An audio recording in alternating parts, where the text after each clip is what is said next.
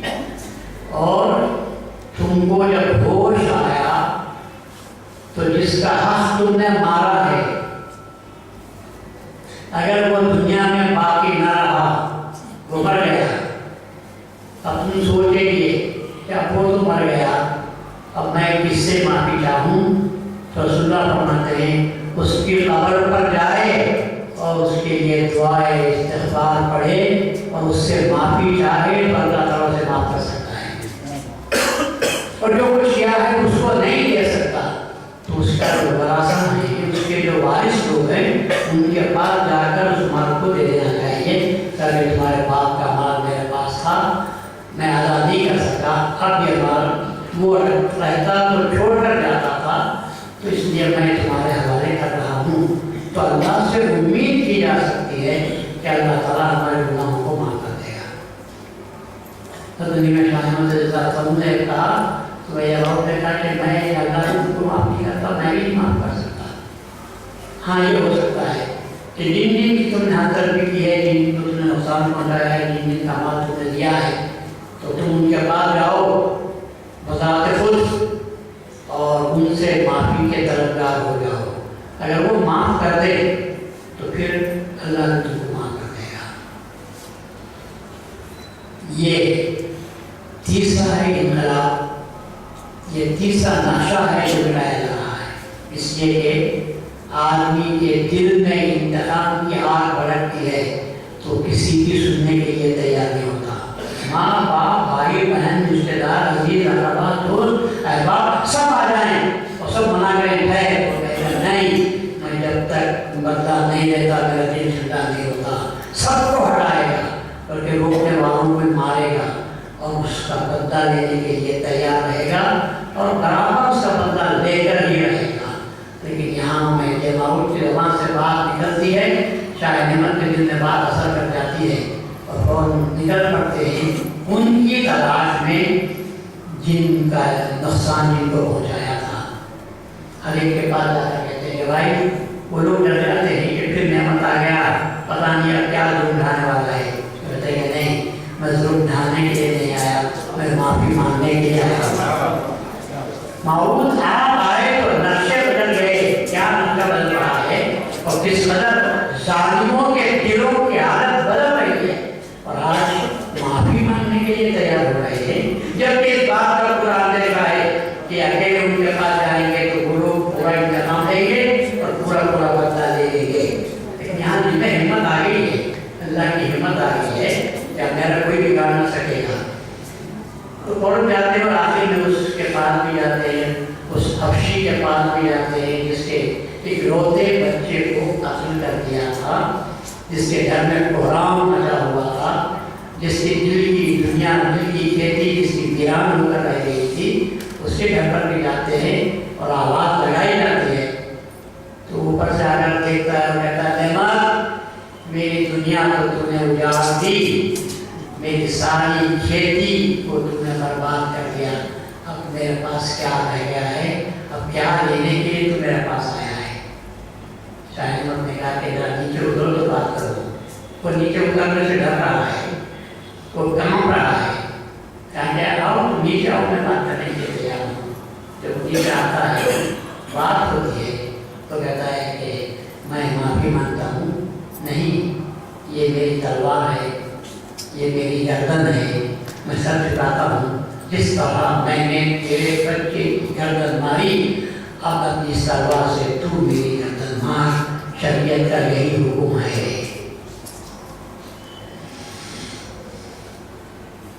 وہ ہکا بکا ہو کر رہ گیا، اس نے اٹھا کر نظر دیکھی، اب آپ کا